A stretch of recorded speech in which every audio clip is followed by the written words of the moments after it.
with all of that out of the way, let's start with what we actually came here to do, which is JavaScript. So we're going to go ahead and create a new file real fast. We'll call this JS tutorial.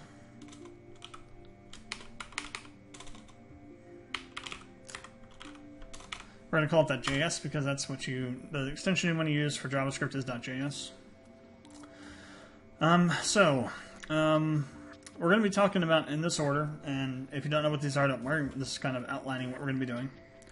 So we're going to be talking about variables and data types.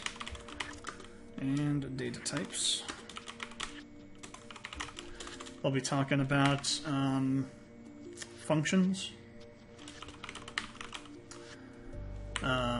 We'll say, actually, let's specifically say basic variable and data types. Lists / arrays and objects, functions, scope, classes, encapsulation,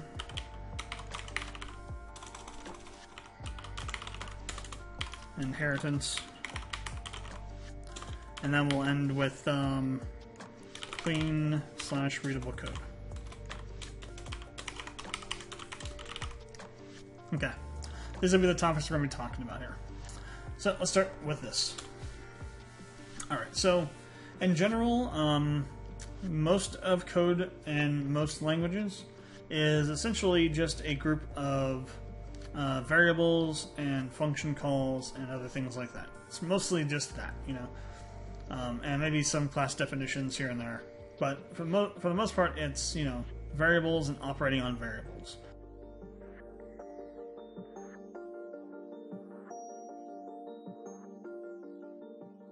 So what is a variable? Think of a variable as a container, and the things in the container as the data it stores. So, for example, let's say this box is a variable. It's empty, doesn't have anything inside of it. And let's say that this pen, if I can figure out where it's at. Pen, where are you at? Where'd the pen go to? My pen is AWOL. Let's use this then. So let's say we have this marker. Let's say this is some data, and let's say this is a container. This is a variable. A variable stores data. And that's the best way to think about it, is just something that holds something else. And then at any point, we can go back into the box and say, what do we have in here? Oh, it's a pen. And let's say that we want to change this. So let's say, okay, I don't want to store a pen in this thing anymore. I want to store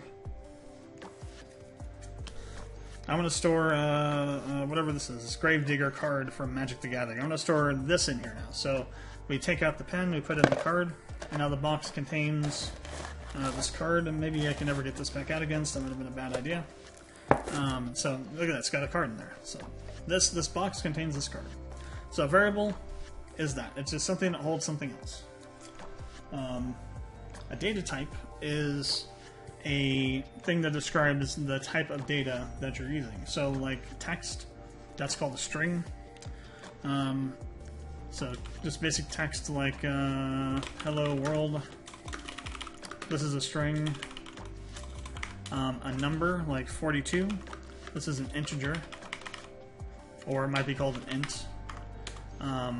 If you have a decimal, like pi for example, that's called a bunch of different things. It could be a decimal, it could be a real, it could be a float.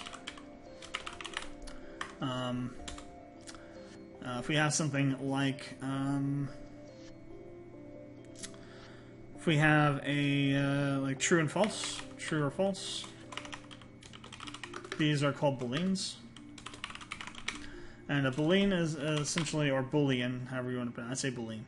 A boolean is essentially just a something that can be true or false, on or off, like a switch in RPG Maker. That's technically a boolean kind of data structure. It's either on or it's off, which is what a boolean is, either true or false. And these are the basic data types we'll be working with in JavaScript. Now, For JavaScript, though, in most languages, your variable type is your data type. So, like in C++, you have standard string test equals hello world, and this is how you would define a string in C++. Or if you're dealing with, say, like something like Apex, the stuff I use for Salesforce, you can just say string test equals hello world. And that's how you define a string in Apex. In JavaScript, though, we don't have fancy data types on our variables. Instead, we have two different types of variables called var, very original and very confusing, and let. The main difference between these two is that they both do the same thing. They store data, any type of data. The difference is that a var is the scope at which they apply. So we're not going to be talking about scope till a bit later, so this may not make much sense. But essentially, a var is something that I like to call this wide scope. So wide scope is essentially something that applies to a large area. So a variable that's defined with var will be accessible from more places than a let, which I call a narrow scope. There's probably a more accurate, proper way of calling these, but I like to use wide and narrow because those are pretty, you hear wide and you think, oh, it's large. You think narrow, it's small. And that's kind of a good way to visualize how these affect the code you put them in. So a let is narrow scoped, which means that it only applies to a very specific portion of code where it's used. Oh, and also these things with the slashes, these are called comments. In most languages, actually in all languages that have comments, comments are essentially lines of code that get ignored, so you can use them to describe things, write what code should do, and other things. We'll talk about comments more when we get down to the clean and readable code and why you should never use them in certain ways. And it's going to be part of the thing I'll be railing about. But so this is all we really need to talk about for the basic variable and data types, because this is basically what those are. Now we have some other data types down here which are more advanced, and that's why I saved them for after that.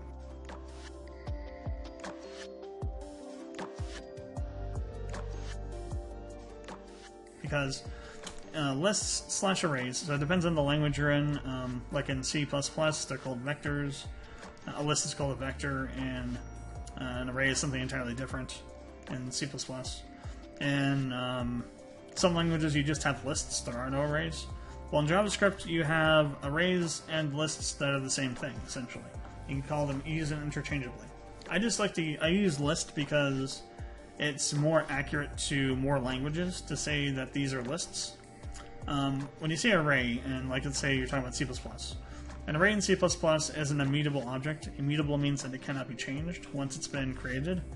In JavaScript, the array can be changed after it's created, so it's not really an array.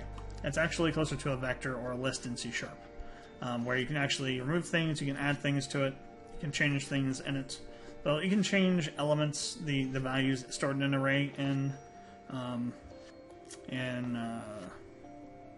C++, I believe. I haven't used C++ in forever.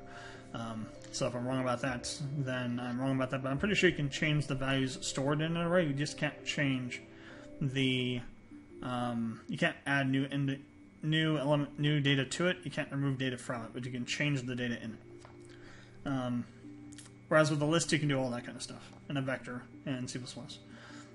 So yeah, in JavaScript, arrays are actually technically more like lists and vectors. They actually can be changed once you make them. And an object is something entirely different. It's actually called a JSON object, which is kind of funny because it's one of those situations where you have like, advanced, you just say like advanced weapon system, and then you go like AWS system, advanced weapon system. Well, in this case, it's JavaScript object notation object, JSON for short. So JSON, which is JavaScript. I don't know why the S is capitalized. It just is, probably because that's how originally you would write the name JavaScript. Object notation. So what this is it's a way to store data in a structured way. What I mean by structured is that whereas in a list you have just, the data is in a list, it's in a particular order, and then to access that data you have to go through and either iterate through the list or use a particular type of loop. We'll talk about more of those later when we get down to functions. An object stores data in a key value pair kind of situation where you have a key that you can then use to refer to the value that it's associated with, and you can just use that key to get the value at any point by going through the JSON object. So these are extremely important for RPG Maker plugins. They're probably the most important thing we'll talk about today. So we'll spend a bit of time on those. First, let's see. So let's talk about lists. So let's say we have a test list here, and we want to create some data that's stored in a list. So we're going to create a list, and we're going to give it this this value at the end here. So these are called square brackets or square braces, and they use these to define an array or a list in JavaScript. Now if we want to, we can actually populate this too at the same time, or we could add data in some other way if we want to. In this case, we're going to just populate it now, so we're going to put an enter there, put a space in between them, and we're going to put in some data. We'll say like test hello world, and then we'll also add in a number. So one thing that's different in JavaScript from other languages and as far as lists go is that lists can contain any type of data. They're not restricted to one type of data. And most other languages, where you have to have like essentially a type associated to a list, you can only use that type of data in that list. Like in C++, when you define a vector, you have to say vector, and then you have the type you have to put in there. And you say like names equals new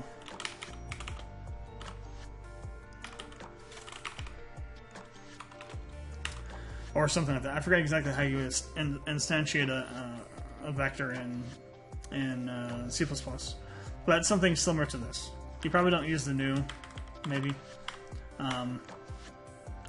but essentially what it means is that this names vector can only store this names list can only store strings. You can't store any other type of data. Actually, it would be std strings. This std thing at the beginning stands for standard. If you do certain things, import certain things, you don't need to use that on everything, but it's you'll see that a lot in production coding for C++ coding. So JavaScript's a little bit more loosey-goosey when it comes to data types and when you can and can't use them. You can basically put any kind of data you want to into a list. You don't have any restrictions. Same thing with an object. So for an object, you use a curly brace, which is what these are. And for an object, you have to give a property name and then the value for the property. So if we say like name, colon, then the name we want to give, so we'll say like test user1.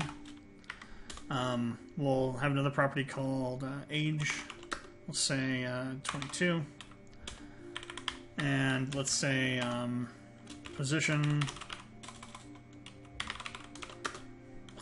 teacher. So this is a test object this is an object that stores a name and age and a position. This is a single object. You can actually take this object and store it in a list and have a list of objects. You can also take an object and have a property in the object be a list of other objects. So you can kind of see how this sort of goes. So like we could do this. Let test list2 equal a list, and then inside the list we have an object, and we can put in our object from up here, the data that we used there. Then we put a quotation mark there, put in another object, and then we'll have another set of object data for test user 2. Age, let's say 42. Occupation, we'll say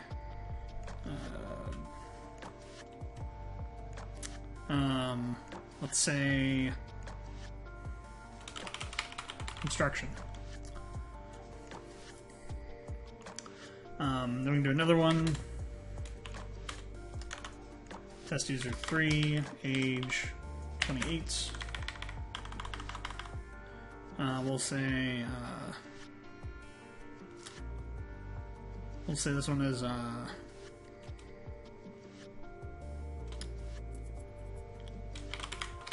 janitor.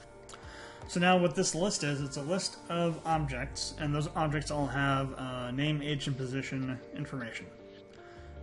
Then for the other example that we had, which was the object that has stuff in it,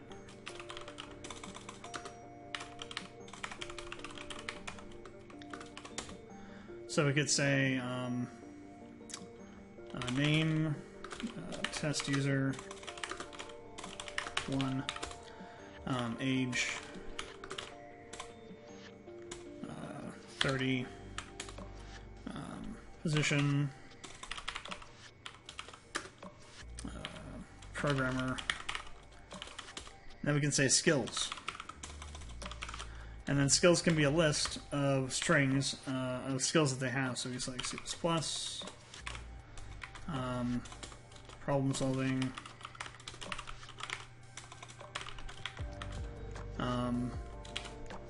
C#, SQL, PHP, etc. And then the data now has a list of skills that is stored in it. So, or you could even do like a list of, like a list of objects that have a list of objects that have a list of objects. So you can go any depth you want to or need to. The more depth you have, so the more nested objects you have, the more difficult it is to handle them in the coding. But if that's what you need to do, it's what you need to do. And you can do any kind of depth you want to on that. So these are some basic examples of like what you can do with these and how they work. Again, these are very important, so we'll be using these a lot.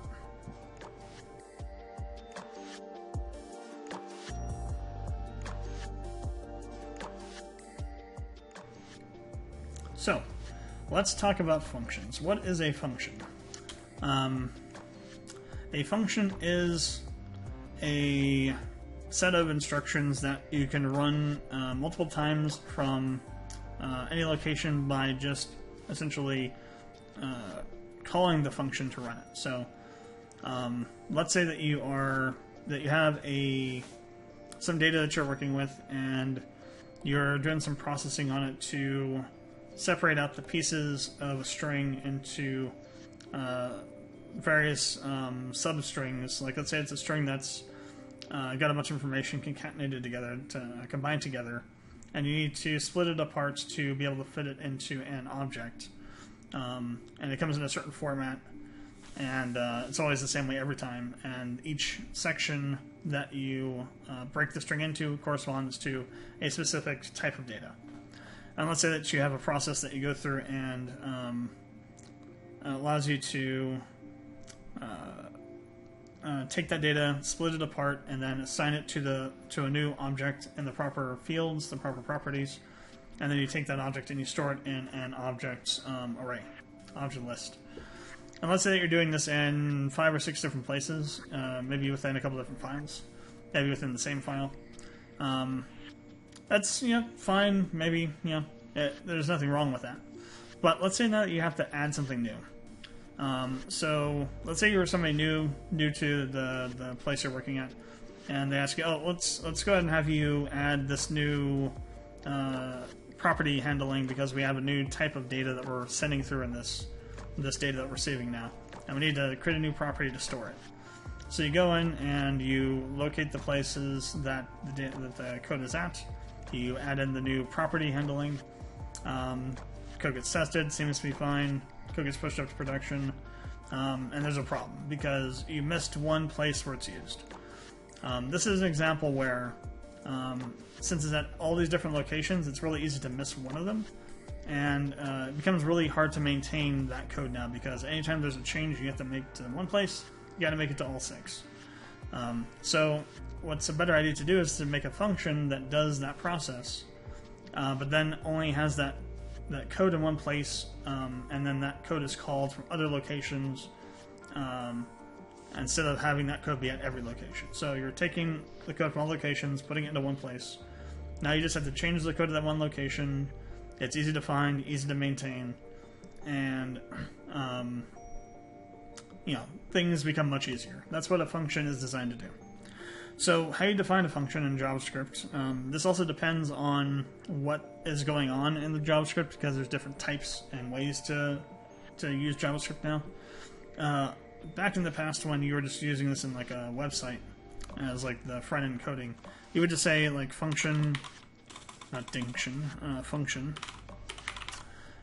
function name, so like my function, and then you just do this, and this is what you would have, and you would use this name to call it from someplace, so you would have some other place in the code, and you would just basically say my function, and you would call the function using this. So this is how you would call the function. This is the function definition, is what's called.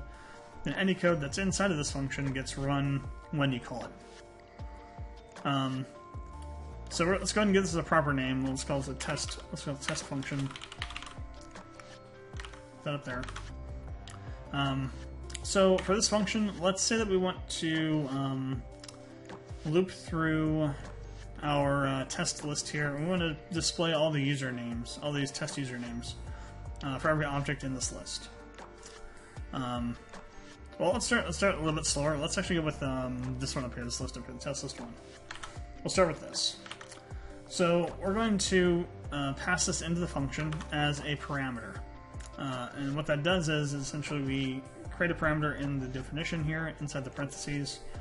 And that essentially says that we are sending in some data to the function to use that's coming from the place you're going to call from. Generally, what you want to do if you're using a function inside of one file, you would generally have the parameter name be the same as the variable name we're passing through.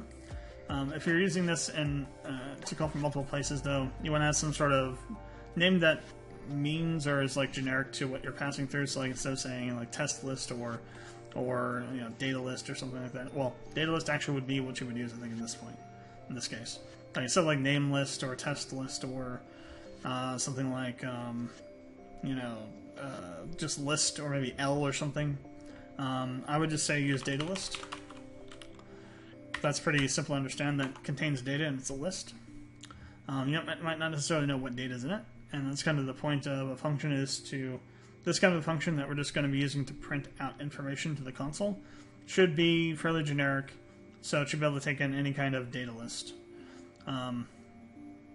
So all we're going to do is we're just going to do a console.log and data list.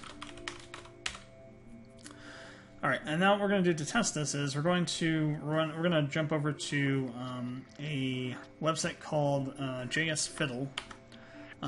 Very, very, very handy website. Allows you to run JS code from a web browser and test things out. So we're going to paste our code here. We'll go ahead and expand this out.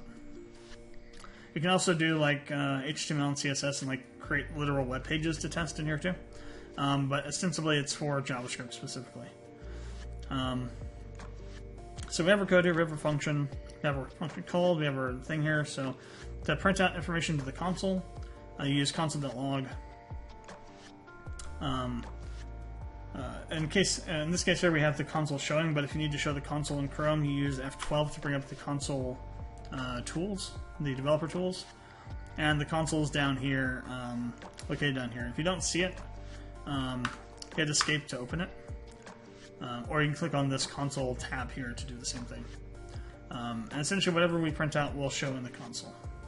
We don't need that though because we got this over here, so let's go ahead and first of all, what do you think is going to happen when we do this?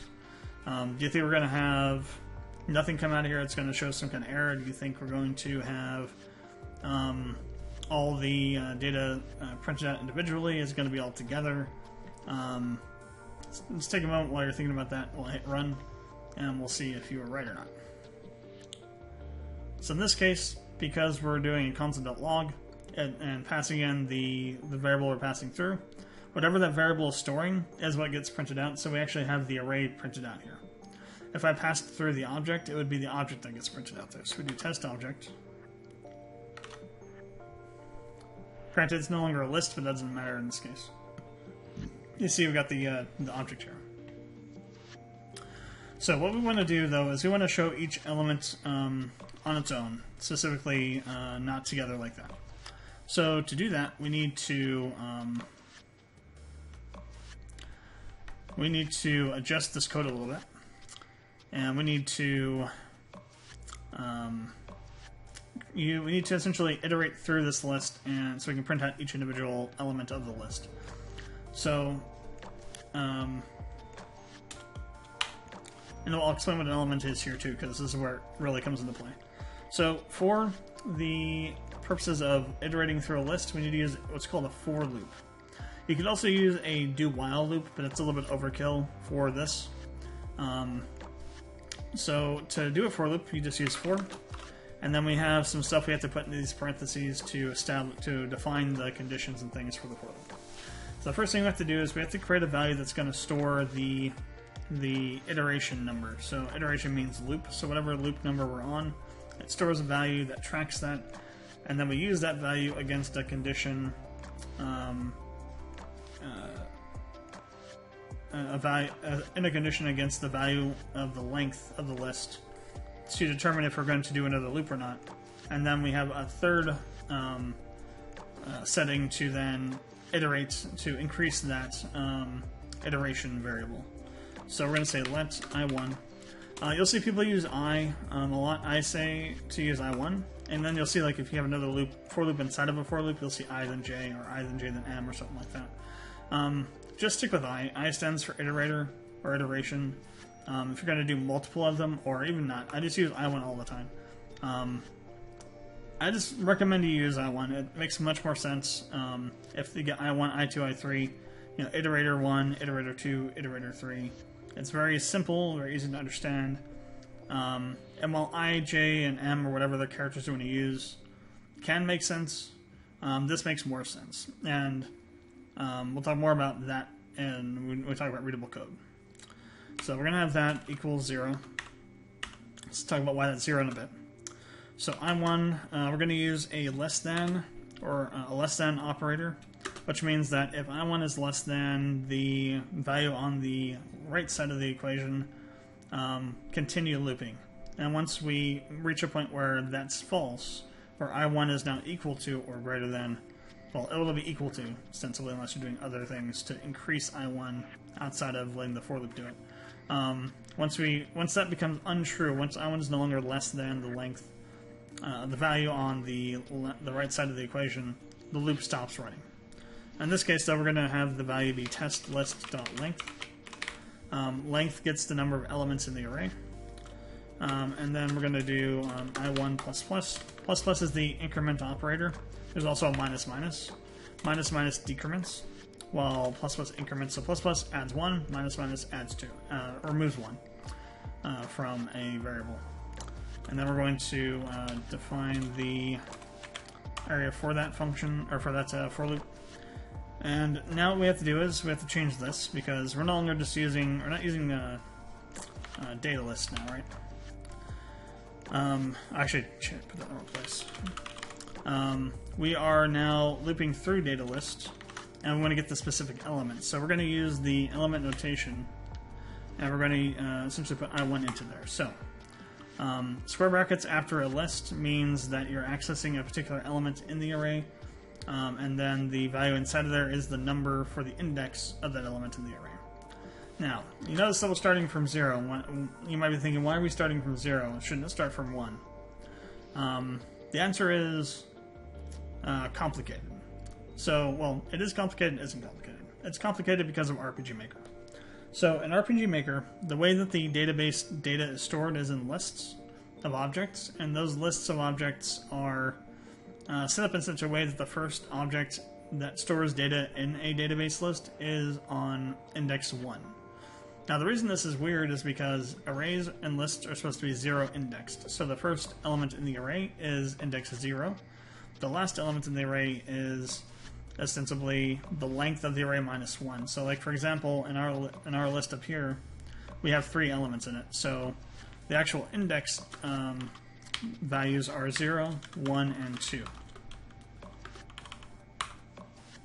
So if we use index 0, in this down here, we're going to get test. If we use 1, we're going to get hello world. If we use 2, we're going to get 20. If we use 3, in JavaScript, you're going to get undefined, which just means that there's nothing there to, no data there to get. If you do an index that does not, an index for an array that doesn't exist, or a vector, something that doesn't exist in other languages, depending on the language, but it's in most other languages, the compiler or the thing that runs your code will yell, scream, and complain at you, saying that you've tried to access something that doesn't exist. Like I said, JavaScript plays a lot more loose with the rules, so while it may not cause an error in most cases, sometimes it will, depending on what you're doing with that data. Like if you're trying to lowercase the data, if it's supposed to be a string, you're trying to lowercase all the characters and it's an undefined, that'll throw an error because you're trying to use a specific function, which is part of the string class, and we'll talk about classes later, that can't be used on undefined because undefined is not a string. So it can't be used on it. And that's like one of the few times that JavaScript will actually throw errors when you're dealing with undefineds. Is when you're trying to do something with them that requires them to have a specific type of data stored. So when we run this now, what's going to happen is we're going to have every element of this array, of this list, printed out individually. So we'll have test, hello world, then 20.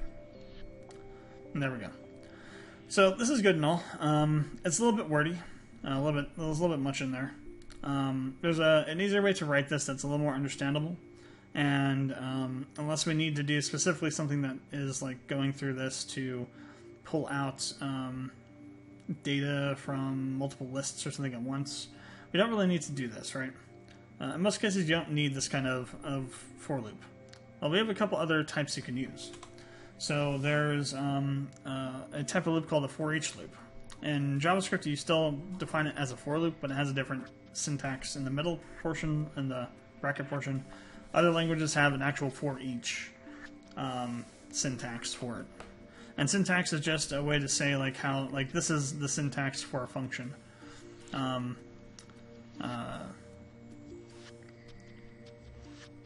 To define a function. So for JavaScript, you use for let, and we're going to say data of data list. So what this does is for a list, data for of does not work with an object, but for a list of data, it'll pull out each individual element and then store that element in your variable, and you can use this variable instead of having to go through data list like before, and we can rewrite that code like this. So this is very, very understandable. For data of data list, console.log data. Instead of saying for I1 equals 0, I1 is less than data list.length, I1 plus plus, print out our console.log data list I1. You know, it takes a lot longer to say. It's a lot more confusing than this is, but it does the same exact thing, as you can see. So there's also another loop called a for in loop. So we have for of and for in. So what for in does for a list, and this one does also work with an object, by the way. What a for in loop does is it pulls out the index. So if we say index here, what this will do now is it'll pull out a number for the index of each element, and we'll have to use the index like this. So it's a little less simplistic, but it also works. The only time you probably would ever use this is for an object, though, but it does work with a list as well. So let's show you how this works for an object. So if we try to take this object, pass it through, and we do a for of loop, right? Let's do for of, we'll say data. We're going to call this object data. We're going to get an error because a object cannot be iterated over. It doesn't have any indexes. Now, there are a couple things you can do here. So one way of doing it is to do a for of loop, but then you're going to add another function here called object.keys. What this is going to do is it's going to pass your object to this function, and the function is going to get all of the properties, so that's like name, age, position, skills. It's going to get all these properties and return those as a list of strings. So what will happen now is if we do this, you're going to see we have all the property names get displayed. Now what we can do with that is we can say, okay, well we have the keys now, so now we can use the keys to get the data. And now we can get all the data from that object by using the keys. So, there's a better way to do this though, a much simpler way, and that's to use the in loop. Because a for in loop with an object will also pull the keys. And it's a lot easier to write and read. So, you kind of get how this works here. But let's say that we still want to have everything printed out individually, and we want to have, let's say, some labels to identify what these are. And like for this list of skills, we want to have that be titled with skills and then have the list individually printed out below it. So we want to expand and extend this function a bit. So we're going to call this print data, because now we're going to change what it does, and we're just going to give it a name that means something. And we have our object data here. But instead what we're going to do is we're going to, well, we actually could do this with what we have actually. So here's what we're going to do. We're going to leave this in the for in loop here, because we want the key. So first thing we have to do is we have to determine if the data we're looking at is an array, because if it's an array, we need to create another loop to process the array data individually, or the list data individually. So how do we do that? Well, there are a couple ways. The best way, though, is to look at the constructor of the particular type. So for example, if we go and say test object to dot skills dot constructor, we put that in a console.log.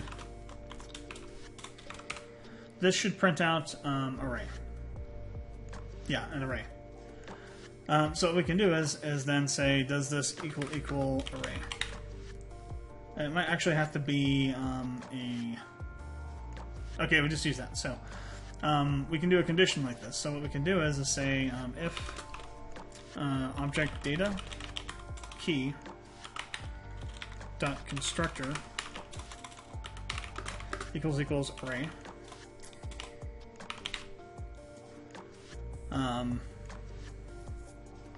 Then we will process that differently, and we'll do an else if it's not.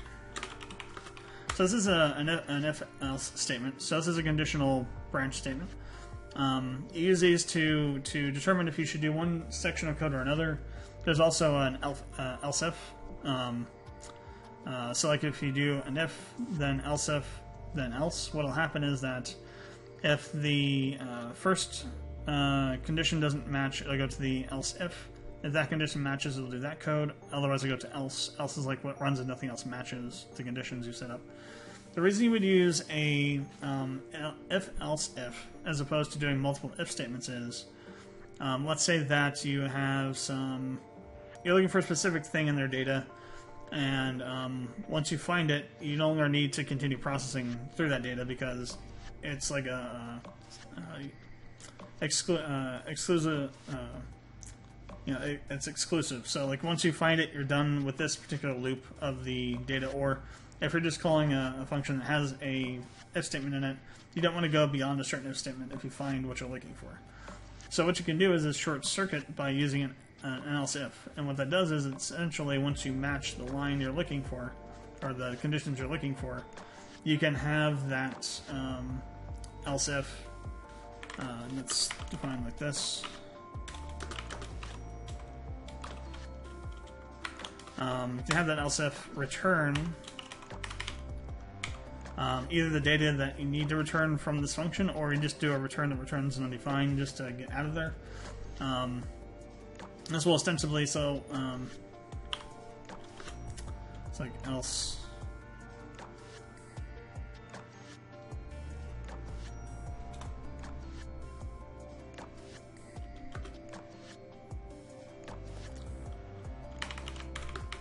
That's because it didn't have anything. Okay, okay. It didn't have anything in there. I was like freaking out for a second, thinking, did I forget how this is supposed to go? So let's say that your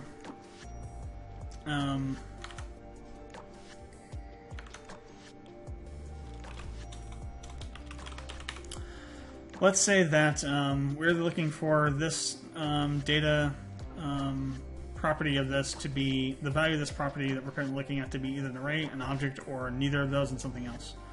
And let's say if it's an array that we want to continue the loop, but we don't want to continue to the else because if we find an object, we don't want to do anything with it for now. If we have else, then we're just going to print out what the data is. So we're going to do console.log. We're going to have the key plus a colon and a space plus the value, so object data key. And that's going to get printed out. So we'll have it defined as to what it is. If it's an array, what we want to do is do a for loop over the arrays. So for let data of object data key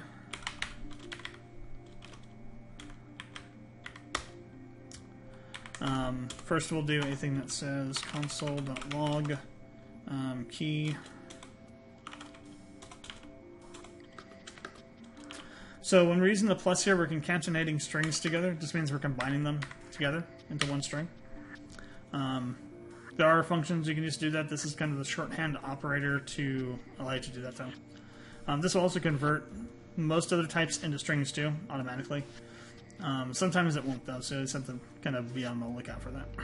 So this is going to print out key, then we want to print out the data for what's in this list. So we're just going to do a console.log data. Alright, and now what we're going to do is we're going to run this. So we're going to see what we're going to what's going to happen here. Let's actually do one more thing. Let's say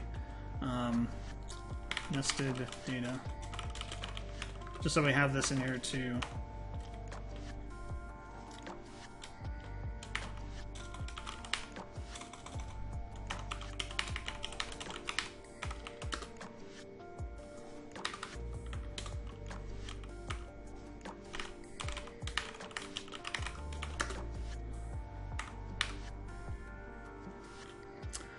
Some random stuff in there. So what we should do when we run this is we should see name, age, position, and then we should see skills, and then underneath skills we should have individually printed out all these skills. We should not see in the console nested data at all. None of that should be in there. So let's go ahead and run this. Whoops, we got a problem.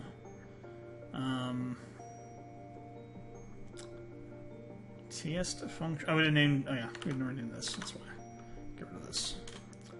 All right, run this again. There we go. So here we go. So we have name, test user 1, age 30, proficient programmer, skills, and all the skills.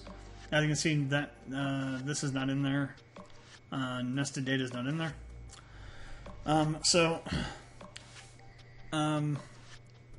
Now let's say that we want to handle that data now, the object data now. Well, we could just do, we could just print out the object itself, but we still want to have things be printed out individually, right? Well, how do we handle this object? Well, we could just redo some of this logic, or we could turn this into a recursive function. So what recursive means is that you have a function that will call itself until it reaches a point where it can't anymore. Usually you have a condition that you set that says, if this is true, you're going to call yourself again, you're going to pass through the data, the same type of data that it takes in originally, and it'll keep going down and down and down until it reaches the last point where it doesn't have that condition be true anymore for anything that's looping through. And then it'll come back up to where it left off at and continue. So in this case, what's going to happen is it's going to go through all this stuff until it gets to nested data. We're going to have it call itself and pass through the nested object data. It's going to print out these two lines here, and then it's going to come back essentially to the original call to print data, and then finish by doing the skills. So let's go ahead and create the call here. So since we're just going to call itself, so print data, and then we're going to say object data key. Now, recursive functions are really confusing most of the time. This is a very, very simple example of one. But you won't use these too often in plugin coding. You may sometimes actually have used one or two, but usually you don't need these unless you're doing specific things that deal with like having to iterate over an unknown amount of data that's nested inside of itself. So like you might have an object that has an object that has an object that has an object, and all those objects have data you need to aggregate together for some reason, to combine together for some reason. Like for example, I used it for my crafting plugin, so I can get all the levels of crafting materials required to craft something. Okay, so when we run this, what we should see over here is all the stuff we see now, except in between position and skills, we should have now this, these two down here. Last test score and average test score.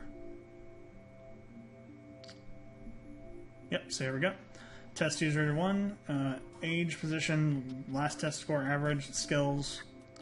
And so we have now created a recursive function. Again, a recursive function, just to redefine it again, is a function that can call itself an unlimited number of times until it processes through all the data that it can process through. And usually the way you create a recursive function is by establishing a condition through an if statement. And if that condition is true, you're going to pass through the current data object you're looking at, whether it's like from a list or something, into the function again, and then it's going to process through the data again. Like for example, if in here we had a bunch more of these and we had another object stored in here, it would go down another level. Like so, if we put another one of these in here, I'm gonna call it nested data 2. We're gonna say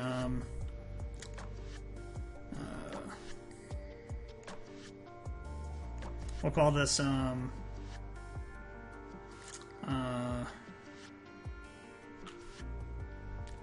let's say this is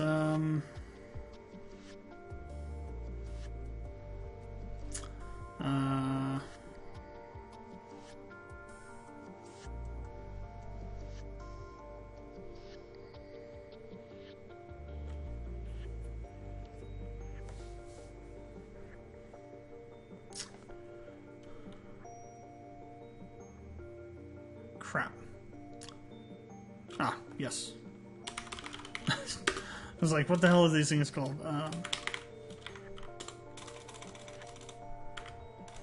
So we'll say math, and then we'll have one called test scores. Then we'll have a list of data here that'll be like one. Actually, this we could probably put on one line.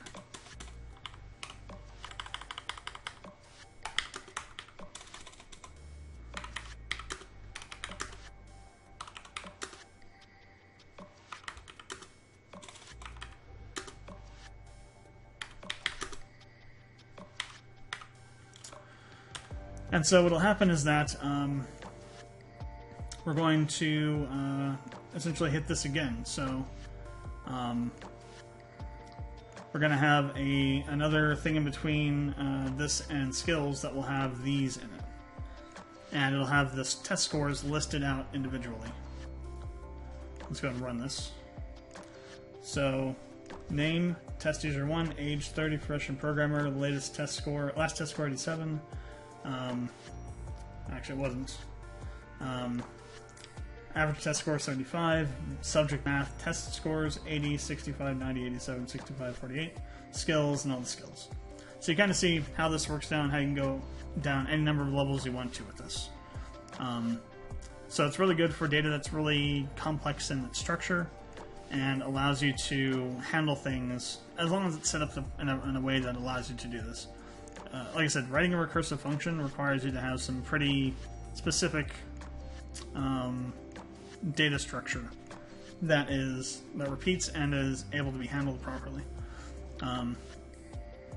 So if you're writing if you have to write a recursive function and you know you have to do it, it's really good to and you can set up your data the way you want to.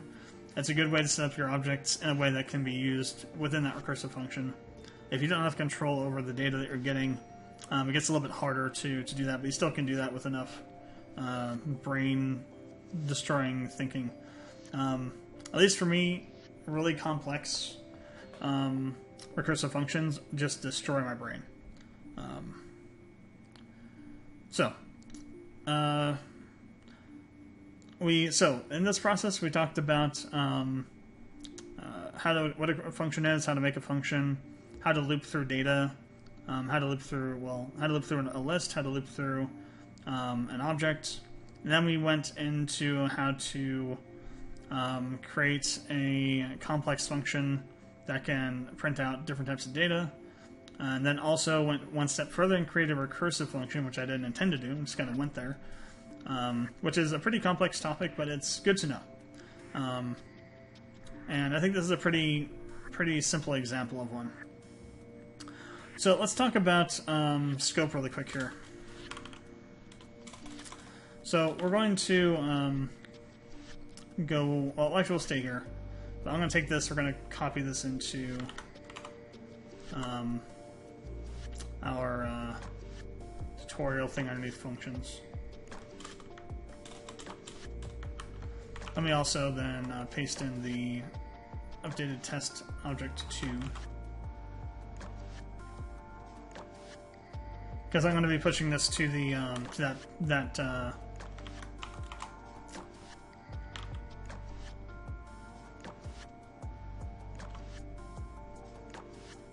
that wasn't a very good thing at all. There we go. So I'm going to be pushing this to GitHub later so you can access it yourself.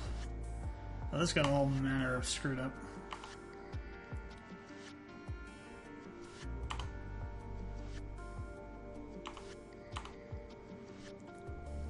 Okay, I think we're good there.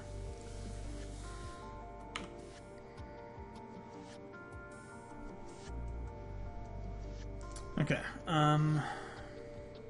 so, scope. So what is scope? Scope essentially is a range in which a certain thing can be accessed, right? So, for example, let's create another function here. We're going to go back over to JS Fiddle for this. We're going to delete all this. Function, scope test. And we have our function. And what we're going to do with this now is we're going to define a let test1 equals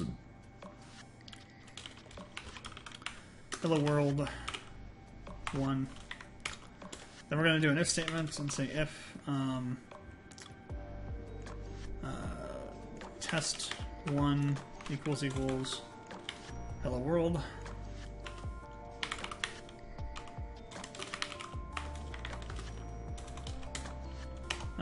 Console.log test1. And then we're also going to define a test2 in here. Let test2 equals hello world 2. And then we're going to come out to here and say if test2 equals hello world 2. Console.log test2. Okay. So, what do you think is going to happen when we run this? Do you think we're going to have the test1 printed out and test2 printed out? Do you think that only test1 is going to get printed out? Do you think they'll both not get printed out? Do you think the error do you think any errors that will happen are going to happen on the console log? Do you think they'll happen up here? Do you think they'll happen in the if statements? Just think about that for a moment, and we'll let that run and see what happens.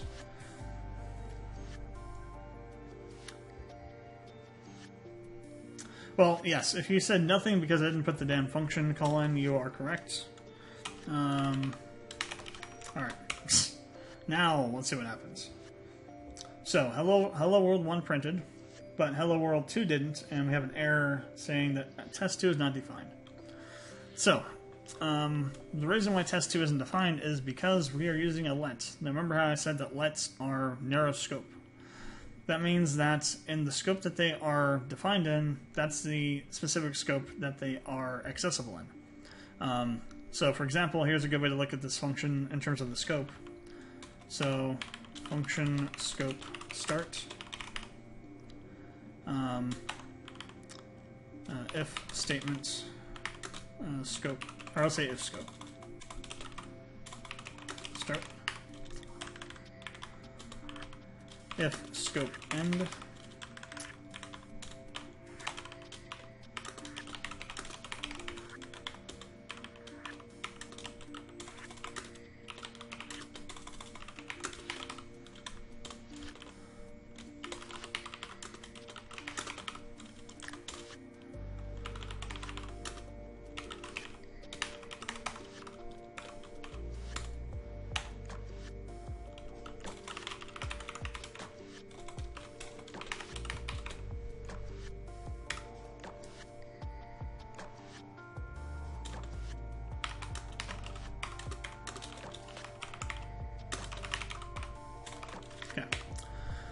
And then, oops. So if we run this, we'll, you'll see it'll still be the same thing. Just want to rerun it just to kind of show that we didn't really change anything. So this is the way to look at when you think of scope. Think of this. Anytime, I'm not sure if this always applies to every situation, but whenever you see a curly brace, that's the start of a new scope, right? So this is the function scope, this is the if statement scope, this is the end of this statement scope, this is the start of the next if statement scope, end of that one, end of the function, new function scope over here, end function scope down here. So whatever scope a let is defined in, it's only accessible in that specific scope, and it can't be accessed from anywhere else, even if that scope is still in the same parent scope. So even though these two scopes are within the function scope, it's still not able to access test2 down here. Now, interesting thing here is if we call this, if we set this to var, remember var, as I defined it, was wide scope, you're going to see now that this is actually going to run. And now we're going to have a problem with test3 not being defined because that's in a different function scope. But hello world 2, that's printing now because we have it set to a var. Even though it's inside of this function, this if statement scope, it can be accessed with inside this other if statement scope. Now if we set this to var, I haven't actually tested this part yet before, but let's see if this actually is able to be accessed down here. My thought is no, but maybe. Yeah, so you cannot access what's inside of one function scope from another function scope. Now if you wanted test3 to be accessible to your entire plugin, which is what you would have to do to make this work, you would define it outside of your functions entirely. So now this one will work in that place, and if we wanted to, we could also then change the value of it down here. So if we wanted to, and say if we had test2, we just say test3 equals world says goodbye. And now we have it say that because while this is being modified inside of the scope, it's actually been defined out here, so the value it stores is still accessible to anywhere in your plugin, but you can change the value of that variable from anywhere in your plugin too. So this is pretty good. This is a pretty good example of what happens. Now, one other thing you can do, which you never really should do, but you can actually define a let in two places. So I could define let1 down here, or let test1 down here. We're going to call this not hello world.